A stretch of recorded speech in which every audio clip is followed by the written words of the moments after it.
Pernah nggak kamu merasa penasaran, kok di antara teman-teman ada yang kelihatan lebih sosialis, sementara yang lain lebih suka nyendiri? Nah, dari situ muncul pertanyaan legendaris, siapa yang lebih punya peluang sukses, ekstrovert atau introvert? Mungkin kamu pernah dengar pepatah semacam itu, atau cuma mikir sendiri sambil nonton acara TV tentang orang sukses. Apakah orang yang suka ngomong bakal lebih mudah mencapai puncak ketimbang yang cenderung pendiam, atau justru sebaliknya? Sambil menyeruput kopi hangat, yuk kita kulik topik ini lebih lanjut. Oke, sebelum lanjut, kita bahas dulu nih, siapa sih sebenarnya ekstrovert sama introvert itu? Gampangnya, ekstrovert adalah orang yang dapat energi dari banyak berinteraksi sama orang lain. Mereka senang ngobrol, keramaian, dan biasanya nggak takut tampil di depan umum. Bayangin kamu lagi di acara ulang tahun keluarga, si ekstrovert biasanya langsung joget, nyanyi, atau mulai ngobrol sama orang baru kan? Intinya, mereka merasa segar dan semangat ketika berada di tengah kerumunan. Sebaliknya, introvert itu orang yang mengambil energi dari kesendirian atau suasana tenang. Mereka lebih suka ngobrol dengan kelompok kecil atau sama 1-2 teman dekat daripada ramai-ramai. Introvert bukan berarti pemalu banget atau antisosial, tapi mereka memang butuh waktu sendiri untuk ngisi baterai setelah kelamaan bergaul. Pikirin aja, kadang setelah kumpul rame, introvert minta waktu untuk sendiri, baca buku, dengerin musik, atau sekadar nongkrong tenang.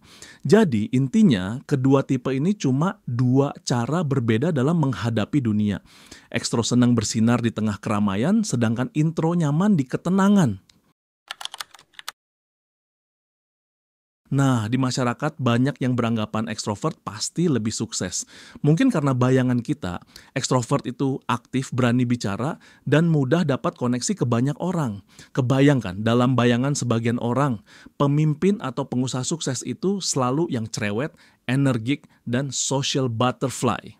Ya iyalah, sehari-hari sering kita lihat pemimpin pakai jas bicara lantang di depan podium. Padahal, itu cuma salah satu gambarannya, belum tentu segalanya. Jadi anggapan kalau ekstrovert otomatis lebih berpeluang sukses, itu tidak selalu benar. Fakta di lapangan banyak yang berbeda. Sukses dipengaruhi banyak hal, keterampilan, pengalaman, kreativitas, kesempatan, dan tentu saja kerja keras. Ekstrovert boleh nyaman tampil, tapi kalau rencana kurang matang, hasilnya juga belum tentu maksimal. Di sisi lain, introvert meski pendiam bisa mempersiapkan diri dengan matang sampai hasilnya gemilang. Ingat, banyak kan orang pendiam yang tiba-tiba sukses besar karena ide dan persiapan yang matang. Kamu tahu, dalam beberapa penelitian psikologi disebutkan bahwa pemimpin introvert seringkali sukses karena mereka mendorong timnya kreatif dan mandiri. Sementara pemimpin ekstrovert cenderung lebih agresif memimpin, tapi pendekatan itu belum tentu cocok untuk semua situasi. Jadi mitos ekstrovert selalu menang, sebaiknya di-challenge dulu. Bisa jadi apa yang kita anggap sukses itu sebenarnya punya banyak warna, bukan hanya satu tipe orang. Tebak, introvert punya kekuatan tersendiri yang keren abis. Meski introvert sering dianggap pendiam, sebenarnya mereka jago observasi dan berpikir mendalam. Saat si ekstrovert sibuk berbicara, introvert justru asik memperhatikan detail yang orang lain lewatin. Makanya introvert biasanya jago dalam urusan fokus, kreatif, dan analisis masalah secara hati-hati. Contohnya seorang introvert mungkin lebih sabar mikirin strategi sebelum presentasi, jadi banyak ide hebat muncul karena waktu tenang yang mereka punya bisa dipakai untuk memikirkan solusi lebih matang. Introvert juga pendengar yang baik. Coba deh lagi ngerjain tugas kelompok, si introvert lebih sering mendengarkan usul orang lain, mengolahnya dalam pikiran, lalu memberi masukan yang matang. Kadang justru karena jarang bicara sembarangan, apa yang mereka katakan punya dampak besar. Makanya ada pepatah diam itu emas bisa jadi dibuat pedoman. Diam-diam membunuh, iya tuh, ide yang dipikir dengan matang seringnya justru bikin kaget saat dieksekusi. Ada juga studi menarik yang bilang kalau orang introvert sering punya jaringan pertemanan yang beragam. Kok bisa? Karena mereka sebagai pendiam biasanya mengamati banyak tipe orang. Jadi, meski tidak punya banyak teman dekat, teman-teman mereka bisa dari berbagai latar belakang.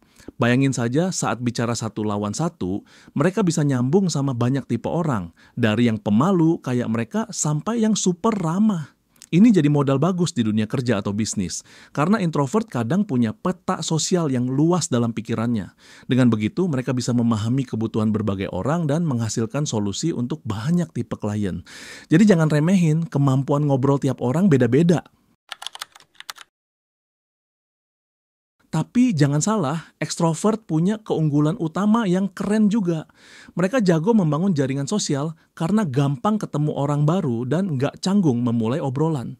Di dunia kerja, kelebihan ini berpengaruh banget. Misalnya, seorang ekstrovert bisa cepat kenal sama banyak klien atau rekan kerja hanya dengan sikap terbukanya. Ketika ada brainstorming ide atau presentasi, biasanya mereka tampil percaya diri dan energik, bikin suasana jadi hidup. Ekstrovert juga berani mengambil risiko dan spontan. Mereka nyaman dengan ketidakpastian sehingga saat ada kesempatan langsung meluncur. Ya, pendekatan ini memang berisiko, tapi kalau kena pas, hasilnya bisa spektakuler. Nggak heran banyak inovasi berawal dari orang ekstro yang nekat coba hal baru. Kelebihan lain, ekstrovert sering jadi pusat energi di kelompok. Mereka bisa ngajak orang lain semangat bareng-bareng, jadi tim nggak gampang deadlock.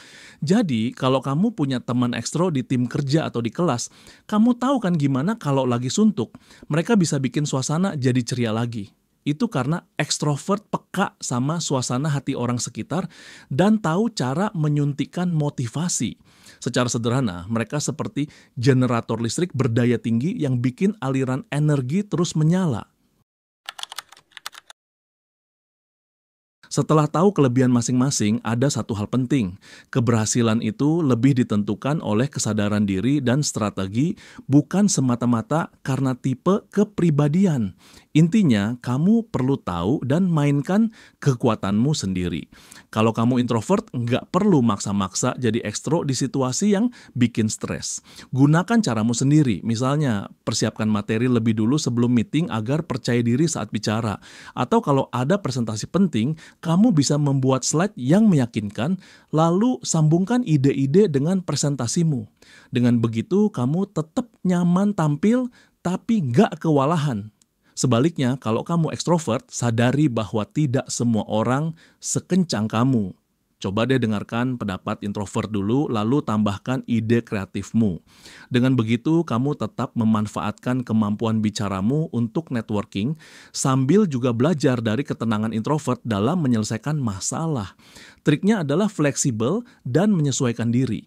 Misalnya, saat wawancara kerja, ekstrovert bisa pakai kemampuan komunikasi untuk meyakinkan pewawancara, sedangkan introvert bisa menonjolkan rencana dan detail hasil kerjanya. Ingat, nggak ada tipe yang paling benar. Yang terpenting adalah kamu mengasah kekuatanmu sampai maksimal. Kalau perlu, pelajari juga metode yang kurang nyaman buatmu. Misalnya, introvert bisa belajar teknik presentasi, sementara ekstrovert bisa latihan duduk tenang dan menganalisis data. Kuncinya, mainkan aset yang kamu punya dan perbaiki kekurangan lewat strategi. Ngomongin introvert sama ekstrovert, ada juga istilah yang lagi naik daun, ambivert. Ambivert itu orang yang punya keseimbangan antara introvert dan ekstrovert. Mereka bisa bersikap ramah dan asik di keramaian, tapi juga nyaman sendiri tanpa drama. Coba bayangin gadget yang bisa modus gelap dan terang, ambivert kayak itu, bisa switch mode sesuai situasi. Nggak heran banyak yang bilang ambivert itu kayak gabungan terbaik. Bisa fun di party, tapi juga bisa fokus pas di balik layar. Banyak orang mungkin nggak sadar kalau sebenarnya diri mereka masuk kategori ambivert. Misalnya, kamu semangat banget nongkrong bareng temen, tapi esok paginya pengennya me time. Itu tandanya kamu punya porsi intro dan ekstro dalam diri. Bahkan sebuah penelitian menyebut, orang ambivert sering unggul karena pandai menyeimbangkan kapan harus bicara dan kapan harus mendengarkan. Misalnya di dunia sales, penjual ambivert seringkali lebih berhasil karena mereka tahu kapan waktu yang tepat untuk berbicara maupun mendengarkan. Intinya, jangan terjebak label kaku.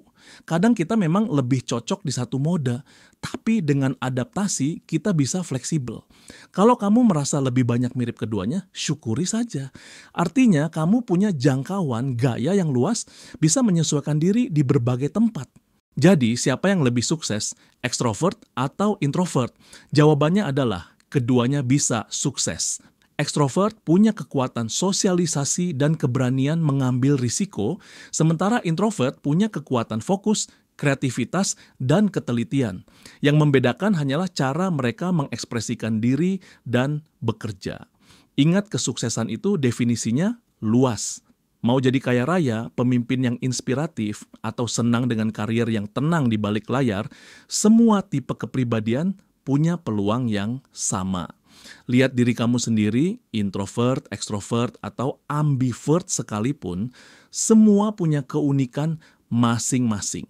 Yang penting, kamu percaya diri dan terus belajar. Perbedaan kita ini justru seperti warna-warni pelangi yang membuat dunia lebih indah.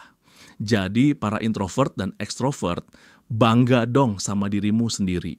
Kembangkan kelebihanmu, atasi tantangan dengan strategi yang tepat, dan terus kejar mimpi. Dunia ini butuh berbagai macam gaya dan cara berpikir. Kadang tantangan diselesaikan dengan energi ala ekstrovert, kadang juga dengan kedalaman ala introvert. Yang pasti, jadilah versi terbaik dari diri sendiri dan gunakan kekuatanmu untuk meraih tujuan. Jadi, tetaplah bersinar dengan caramu sendiri, ya.